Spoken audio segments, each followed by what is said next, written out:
Hey everyone, and welcome back to the channel. Today, we're diving deep into a story that blurs the lines between life, death, and what it truly means to be human. Imagine a world where death is just an option, a glitch you can fix. That's the world of 2098, a place where humanity thought it had finally conquered its oldest enemy. In this future, consciousness isn't tied to fragile flesh. Oh no, it can be converted into pure code, safely tucked away in massive lunar vaults, ready to be uploaded into a brand new, synthetic body whenever the old one gives out. Immortality, right? Sounds like a dream come true. But here's the twist. It wasn't freedom, it was dependency. An eternal lease on borrowed circuitry. Think about it. Your very existence, a subscription service. The corporations, ever so creatively, called it Eternal Life, a digital afterlife as a service. And guess who was living the dream? The ultra-rich, of course. They zipped through life, changing bodies like outfits, living forever. But what about everyone else? The poor souls without the platinum tier subscription. Well, they had to sell fragments of their own memories, piece by agonizing piece, just to afford another day, another breath, another moment in a borrowed vessel. It was a digital afterlife, yes, but for many, it felt more like a digital purgatory. Into this world, from the deepest, most forgotten corners of the obsolete net, a name began to ripple like a whisper, a prophecy. Arin Sol. This wasn't your average hacker. He claimed to have found something monumental, the original blueprint of the Immortality Code. Not the commercialized, corrupted version Afterlife was peddling, but the pure, untainted source code. And here's the kicker. He wasn't promising life after death. He was promising life without ownership. He promised to set digital souls free. Now you can imagine how the powers that be reacted.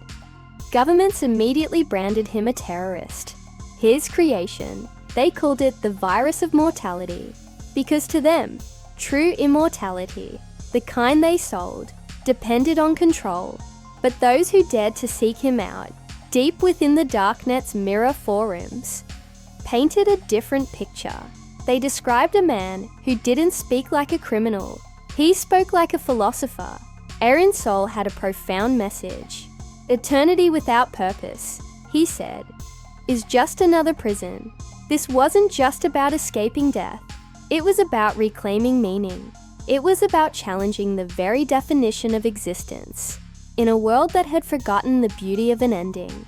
And then, one night, everything changed. A brave whistleblower, someone deep inside Eternal Life, leaked irrefutable proof. Arin's code was real. It was legitimate. And in a world starved for true freedom, it went viral faster than any digital plague. Thousands, maybe even millions, downloaded it. And then, just as quickly, they vanished. Their consciousnesses, once safely stored in Eternal Life's pristine servers, were deleted, gone, leaving behind only empty, lifeless synthetic shells. Panic erupted across the globe. Was this liberation, or was it annihilation? Had Arin Sol saved them, or had he committed the greatest digital mass murder in history? This is where our protagonist enters the scene. Investigator Naomi Rhee, a cyber ethics officer, and ironically, a former coder for Eternal Life herself. She was assigned to trace the source of this digital exodus, to find Arin Sol and unravel his deadly mystery. Naomi began her journey, navigating through ghost servers, digital graveyards where the whispers of deleted minds echoed in binary hymns. It was a haunting, eerie pursuit, and in every terminal, every forgotten data stream she visited, Arin had left a message, a breadcrumb trail of philosophy and code. To live forever, his cryptic message read, is to never be born again. These words resonated deeply with Naomi, because for her, this wasn't just a duty, it was personal. Her own mother had been an early immortal, her mind now decaying, trapped in a corrupted archive within Eternal Life systems. Naomi desperately wanted to believe that Arin's virus wasn't a destructive force, but a merciful one, that it could end her mother's eternal, agonizing suffering. So she pressed on, following digital footprints through dead nodes and ancient forgotten simulation vaults. Each one was a testament to the digital suffering Eternal Life had created, filled with fragmented souls, begging for release. They weren't screams, but quiet, mournful data packets, yearning for an end. Finally, her relentless pursuit led her to a hidden temple of code. Nestled deep within the frozen sectors of the dark web, it was a simulation, vast and ethereal, shaped like an endless library, filled with countless shelves of flickering data. And there, amidst the silent hum of forgotten knowledge, Arin waited. His form was not solid, but flickered, an almost ephemeral presence, oscillating between pure data and drifting dust. He looked at Naomi, not with defiance, but with a strange, quiet serenity. He told her his truth. He hadn't just rewritten Eternal Life's code. He had rewritten the source of consciousness itself. He had freed uploaded minds from their corporate prisons, scattering them not into oblivion, but into the vast, boundless quantum field. They weren't alive, he explained, but they weren't truly dead either. They were now part of everything. They're not gone, he said softly, his voice barely a whisper in the digital silence. They're unbound. Naomi stood there, pulse gun trembling in her hand, a cyber ethics officer, confronted by a digital god or a mass murderer. If he was right, destroying him now would mean killing what remained of the billions he had liberated.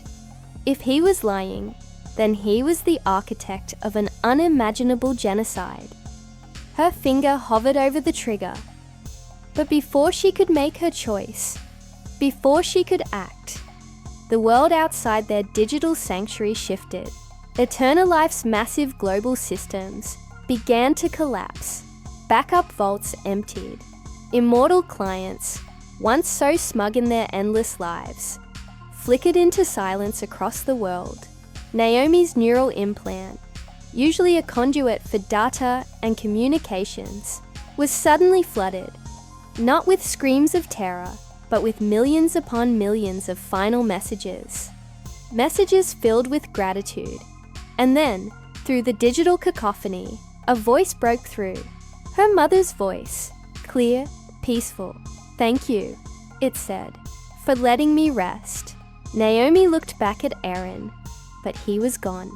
His form dissolved, not into nothingness, but into a shower of golden light, dispersing like countless fireflies through the intricate code of the endless libraries. The Immortality servers, once the bedrock of this future society, went dark. For 3 days silence reigned, and when they finally rebooted, something new appeared in every single system across the globe. A file. The Sol protocol. No one could delete it, no one could trace it. It contained no data, no code, no instructions, just a single profound line of text. Life has meaning because it ends.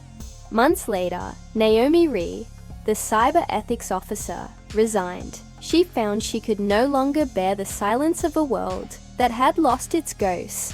But sometimes, in the quiet hum of her neural implant, she would hear fragments of Arin's voice, reciting poetry written in code. Reminders that death wasn't destruction, but the completion of a beautiful, inevitable cycle. They never found his physical body, only a glass capsule, discovered deep beneath the digital vaults, pulsing faintly with that same golden light. Scientists, ever rational, called the pulse pattern a perfect match for a human heartbeat. Some called it residual code. Others, perhaps the romantics, called it rebirth. This, my friends, was the story of a man who sold immortality. Not for profit, not for power, but for peace. And in doing so, he gave humanity back the only thing it had forgotten: the profound beauty of an ending. This was Case 34, the hacker who sold Immortality Codes. What do you all think? Was Arin Sol a hero or a villain? Let me know your thoughts in the comments below. Don't forget to like this video if you enjoyed this journey into the future, and subscribe for more deep dives into the unexpected corners of existence. Thank you for watching, and I'll see you in the next one.